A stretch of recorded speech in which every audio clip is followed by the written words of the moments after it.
Hi, it's Ronnie, and welcome to A Punched Out Thursday to Die For, where we'll all be using our punches and or our dies. And I think I'll be using 4 dies today and 2 punches. And it's also off the board with pineapple papers. And Crystal does have a master link down there below, so you can check it out. And everybody will be using pins off of their Pinterest boards.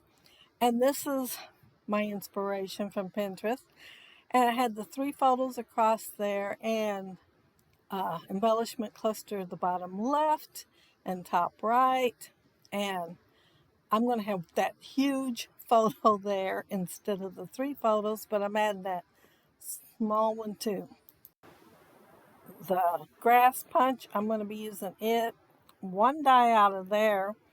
These for my alphabet. I'm going to use my chicken wire die and a film strip die. And they were already cut out. And then I'm using 49 and Market Countryside Collection, Vintage Countryside Collection, I think it is. I cut these strips in advance and I didn't use my trimmer, or I didn't want them straight. And here I am cutting them off a little shorter because I plan on making a frame on my picture there. I'm using the advertisement there that's on the photo for my title. It's Cock-A-Doodle-Moo, and it's a mobile petting zoo. And my granddaughter was in kindergarten, and they had this as one of their field trips. It was set up so that kids could make field trips there. And my granddaughter is in the big photo. However, her face is not in the little hole very good. She is looking down, and yeah, hers isn't as good as the other kids. So I went ahead and cropped down a picture of her by herself, and I'm adding it to the page. Family can tell by looking at her it's her, but some others may not.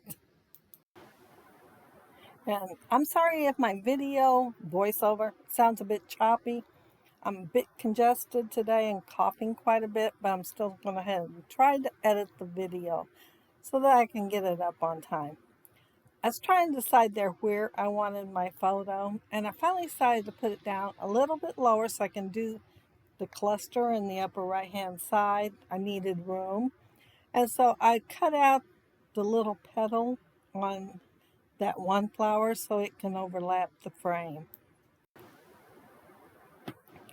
I used that punch there to cut me out some grass to put on the bottom, and you will see me make my big cluster, well, most of my big cluster there. I did think about putting a photo over there right below, well, next to the sign, but I don't end up putting it there.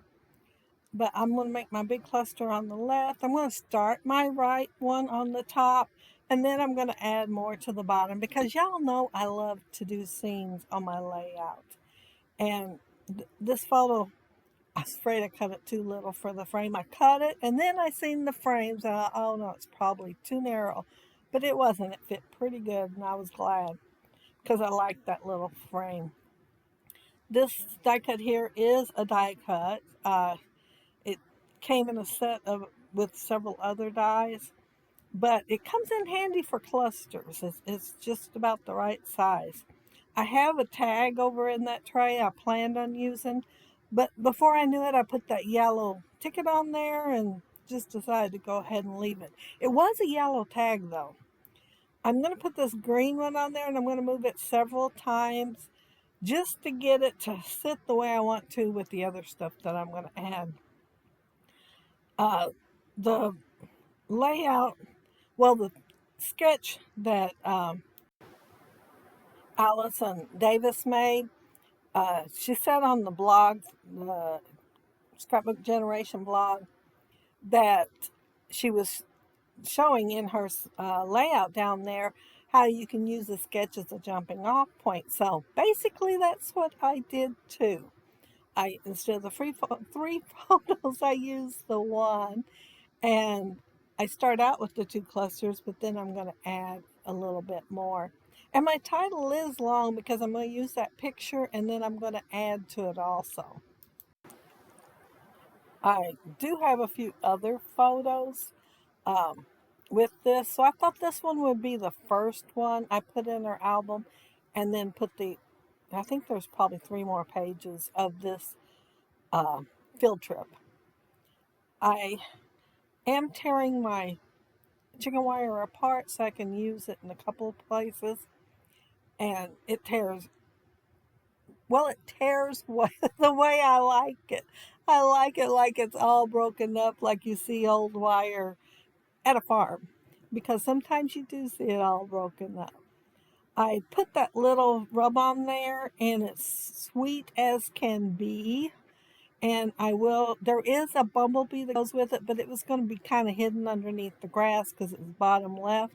So I will put it on there above it when I think of it. I forgot all about it for just a little bit. I am putting the rub on up there to be part of my cluster. I tried to get it as close as I could to the film strip and got a little bit crooked, but it was cooperative. It let me go ahead and move the bottom of it over. I seen the top was not going to move at all. So it looks all right. It looks more like a fragmented um, weather vane. That is what Katie Petit calls a text on her backgrounds on her paper anyway. I'm adding the rest of my title here, and it's going to say kindergarten field trip. And my granddaughter was at the house last weekend, and she seen that I hadn't scrapped this photo and a couple others that she was wanting scrapped. And so I promised her I'd get at least one of them done this week. And this is the one that I picked to do. I think she'll be happy with this one.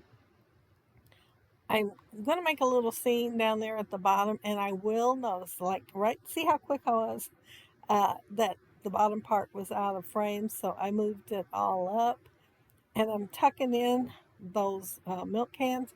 I did have to cut a little bit off because that second one up was up a little too high and looked like it was just hanging out in the air over the tips of the grass, and so I cut the bottom part off of the other one and moved it down. I'm going to go ahead and adhere this sunflower down, and then no more get the top part of it down, and decide that I wanted to add some foam tape behind it. So I cut it apart and went ahead and moved it up then. Well, set it up higher on the foam tape. And these ducks, I'm going to end up cutting them apart too. I couldn't get them to look quite right in my grass, so I'm going to cut them apart and have them separate. Well, not all three, just two and one. I just now had to look at my layout because I'm looking at my screen, which is kind of on the tiny side, and I thought, maybe those are geese. So I do think they're geese now that I looked at my layout instead of ducks. But yeah, three of them, so cute. I just love putting them on this little scene here. I just love this collection. I think it is so pretty. And when I got it, I was thinking about how many photos I could use with it. Well, I thought of quite a few.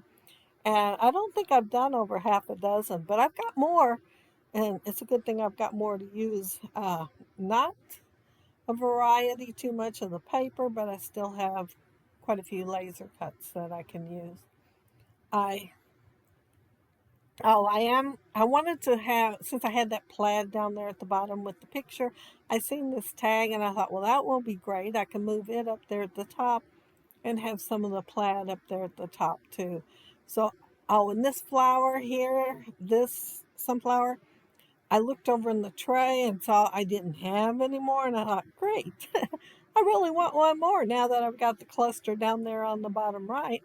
So I did have to go to the packaging and dig out another sunflower to add to the top here. I am going to add some more of the broken chicken wire, which, I just love that dye. And it's by Mary Ann Crafts. And it is from England. I did have to order it, and it come all the way from England. But it's worth it because it just adds so much texture and, of course, the chicken wire to your layout. But I do think there's a few others that have come out since I got mine, which was a few years ago, and that they're available here in the States. The little package that I opened, they are handmade with scissors, uh, grass blades, and I cut a bunch up and I inked them and put them in that package one day and stuck them in this collection because I knew I'd be wanting to use them. I thought I made a lot, but you will see I use almost every single one of them on this layout. It don't look like near as much when it goes on the layout as it did in that little baggie. And I am adding a couple of smaller flowers to the layout, and they are red. I don't think there are that many small sunflowers. Of course, they are big to start with, so that might be why. I first thought I was going to add yellow butterflies, and you can see them laying there. However, the more I think about it, the more I want the red. So, yeah, I'll be going back to the laser packaging thing and pull out a few red butterflies to add to the layout. Now, I did consider adding something on the top of that white tag, with the bottom plaid on the bottom, the bottom of it. But I didn't. And once I started adding the greenery, I thought, man, it looks pretty white back there. But I'll add enough stuff that it won't be quite as noticeable. I am going to add a bumblebee there. Y'all won't see me do it though. My camera will shut down and you'll miss a butterfly and a bumblebee getting added to it. Here I decided I needed just a little bit more of another color on the layout. And it kind of matches the milk cans, even though they are silver, but they looked rusted and kind of brown. So I picked the dark brown uh, wood grain paper to make them with, and that is a Tim Holtz punch. And I just love that thing. It punches so easy. And they're cute too. I like the branches too. So now I'm looking at my layout, and I'm not even to the part where I end up with the camera off. But this is where I'm adding the butterflies. And like I said, one butterfly will get added that y'all won't see, and the bumblebee. But then I'm going to add some splatter. So while I'm doing all that, I want to mention that down there below, you'll find the links for everybody that are doing the Punched Out Thursday to die for. And we'll all be using our punches and or our dies. And also you'll find the master link that Crystal Barrett created for Off the Board with Pineapple Papers. And of course that is pulling something off the Pinterest board and using it. And I love the sketch and the layout that Allison Davis created. Uh, Even if it was used as inspiration, I love that layout. And I was tempted just to kind of copy it a little bit. But I thought I'll save that for another time. But there's my completed layout. Boy, it went by fast. I was busy talking, wasn't I? And there's my little cluster on the bottom right that's going to kind of continue on across the page to the left. And I decided not to put my letters straight for the kindergarten, just because a lot of times when you see that word, they aren't. And there's those adorable milk cans. I started to say water cans, milk cans. And there's my granddaughter, Hope. And yeah, it's the same day. It actually came from a picture that I've already scrapped, but I just cut it down just to show her. And there's the bumblebee that I added that y'all missed. And I don't even think I took a picture of the butterfly I added. But yeah, that's it. That's my layout. And I want to thank y'all so very much for joining me while I created it. And I hope y'all have a happy, scrappy week. Don't forget the links down there at the bottom. Bye.